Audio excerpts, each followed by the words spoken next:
আমাদের প্রশ্নে আছে যে নিচের কোনটি মৌলিক সংখ্যা। আচ্ছা, তো মৌলিক সংখ্যা আসলে সেই সংখ্যাগুলোকেই বলা হয় যার দুইটা ফ্যাক্টর বা গুণনীয়ক থাকে বা ভাজক থাকে। গুণনীয়ক বা ভাজক থাকে। এখন গুণনীয়ক বা ভাজক বলতে কি বোঝায়? গুণনীয়ক বা ভাজক বলতে বোঝায় সেই সকল সংখ্যাকে আহ যারা হলো আমাদের মূল সংখ্যার থেকে ছোট বা সমান হবে এমন সংখ্যা দিয়ে বিভাজ্য সংখ্যা। যদি একটা উদাহরণ দিই, সাপোজ 4। এই 4 সংখ্যাকে আমরা 1 দিয়ে ভাগ করতে পারি। ভাগ করলে ভাগশেষ শূন্য হয়। আবার এই 4 সংখ্যাকে আমরা 2 দিয়ে ভাগ করতে পারি। সেই ক্ষেত্রেও আমাদের ভাগশেষ শূন্য হয়। আবার 4 কে 4 দিয়েও ভাগ করতে পারি, 4 ভাগ 4। সেই ক্ষেত্রেও আমাদের ভাগশেষ শূন্য হয়। তার মানে আমাদের এই যে 4 সংখ্যাটা আছে, 4 সংখ্যাটা হলো আমরা 3টা জিনিস দিয়ে 4 সংখ্যাকে ভাগ করতে পারি। গুণনীয়ক হলো এমন সকল সংখ্যা যেগুলো হলো মূল সংখ্যার সমান বা ছোট হবে, আর ওই সংখ্যাগুলা দিয়ে মূল সংখ্যাকে ভাগ করলে ভাগশেষ শূন্য হবে, মানে নিঃশেষে বিভাজ্য হবে আর কি। তাহলে 4 এর গুণনীয়ক আমাদের কি কি এখানে?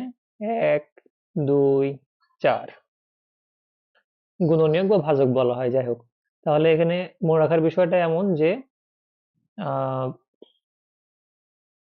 আমাদের গুণনীয়ক হবে হলো মূল সংখ্যার সমান বা তার থেকে ছোট নিঃশেষ বিভাজ্য সংখ্যা, যেটা দ্বারা হলো মূল সংখ্যাকে ভাগ করলে ভাগশেষ শূন্য হবে। আচ্ছা, এখন মৌলিক সংখ্যা হলো ওইগুলা যাদের গুণনীয়ক বা ভাজক হলো দুইটি গুণনীয়ক বা ভাজক।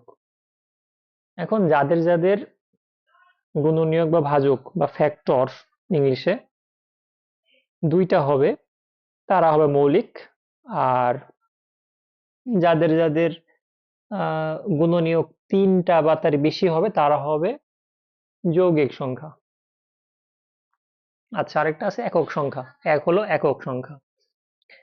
আচ্ছা, এককে শুধু 1 দিয়ে ভাগ করা যায়, তার মানে হলো একের ফ্যাক্টর বা গুণনীয়ক বা ভাজক হলো একটা একটা তো যার গুণনীয়ক একটা তাকে মৌলিক সংখ্যা বলা হয় না, আবার যৌগিক সংখ্যা বলা হয় না। এটাকে একক সংখ্যা বলা হয় বা কখনো কৃত্রিম সংখ্যা বলা হয়। যাই হোক, এটা আমাদের আলোচনার বিষয় এখন না। তো এখন তাহলে আমরা দেখব যে আমাদের আহ ভাজকের হিসাব বা গুণনীয়কের সংখ্যার হিসাব করে আমরা কিভাবে মৌলিক সংখ্যা বের করতে পারি। তাহলে আমাদের 9 এর গুণনীয়ক কি কি? 9 এর গুণনীয়ক হলো 1, 3, 9। এই তিনটা দিয়ে হলো ভাগ করা যায়, নিঃশেষে বিভাজ্য হয়।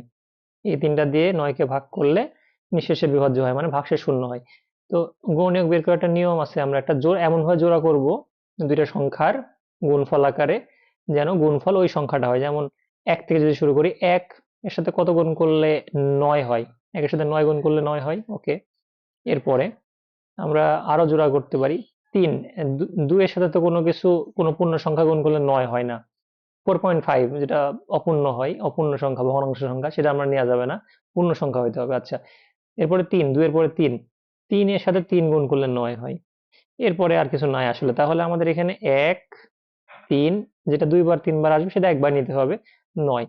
তো এইভাবে বের করা যেতে পারে যে আমাদের গুণনীয়ক হলো এখানে কোনগুলা। আচ্ছা, 9 এর জন্য তাহলে আমাদের গুণনীয়ক হলো কয়টা? 3টা, 1, 3, 9। তাহলে যার গুণনীয়ক 3টা সেটা হলো মৌলিক হতে পারে না, সেটাকে বলে যৌগিক। সেটা যৌগিক। ওকে, এবার যদি বলে 8, 8 কে ভাগ করা যায় 1 দিয়ে, 2 দিয়ে, 4 দিয়ে, 8 দিয়ে। যদি আমরা বের করতে চাই, যে এভাবে লেখা যায় 8, 1 ইন্টু 8, আবার 2 ইন্টু 4, আবার 4 ইন্টু 2, এরা সেম হয়ে যায় আসলে। 4 ইন্টু 2, তো এটা লেখার দরকার নাই। তো আমাদের এখানে গুণনীয়ক 1, 2, 4, 8। 1 2 4 8। তো আমাদের এখানে গুণনীয়ক হচ্ছে 4টা। সো এটাও যেহেতু 3টা বা 4টার বেশি গুণনীয়ক হলে সেটা হয় যৌগিক, এটাও আমাদের মৌলিক না। এবার 4, 4 এর জন্য 4 কে আমরা একটু আগে দেখছি যে 1 2 4, এখানে আমাদের 3টা গুণনীয়ক। তাহলে আমরা বুঝতে পারতেছি আমাদের হাতে অপশন আছে শুধু একটা 2, ঘ নাম্বার, এটাই আমার অ্যান্সার হওয়ার কথা। তারপর আমরা চেক করে দেখি 2 কে ভাগ করা যায় দুইটা সংখ্যা দিয়ে, একটা 1 একটা 2, ওই সংখ্যা নিজে বই লেখা থাকে যে হলো যে সংখ্যাকে 1 দিয়ে এবং ওই সংখ্যা নিজে দিয়ে ভাগ করা যায় তাদেরকে মৌলিক সংখ্যা বলা হয়। যাই হোক, এটা একটা ডেফিনেশন হতে পারে, বাট যেটা বোঝার বিষয় সেটা হলো যে যার গুণনীয়ক বা ভাজক সংখ্যা দুইটা হবে সেটা মৌলিক, আর যার গুণনীয়ক সংখ্যা 3টা বা তার বেশি হবে সেটা যৌগিক, যার গুণনীয়ক সংখ্যা একটা হবে সেটা হলো একক সংখ্যা 1 বা কৃত্রিম সংখ্যা। যাই হোক, তাহলে আমাদের 2 এর হলো গুণনীয়ক সংখ্যা 2টা, তাহলে আমাদের 2 হলো মৌলিক সংখ্যা। আরো নিয়ম আছে যে আমরা সংখ্যার বিভাজ্যতা বের করতে পারি, যে কোন সংখ্যা 2 দ্বারা বিভাজ্য, কোন সংখ্যা 3 দ্বারা বিভাজ্য, এগুলাও জানা উচিত মৌলিক সংখ্যার বের করার জন্য। তো এটা নিয়ে অন্য কোনো ভিডিওতে ইনশাল্লাহ কথা হবে। Thank you.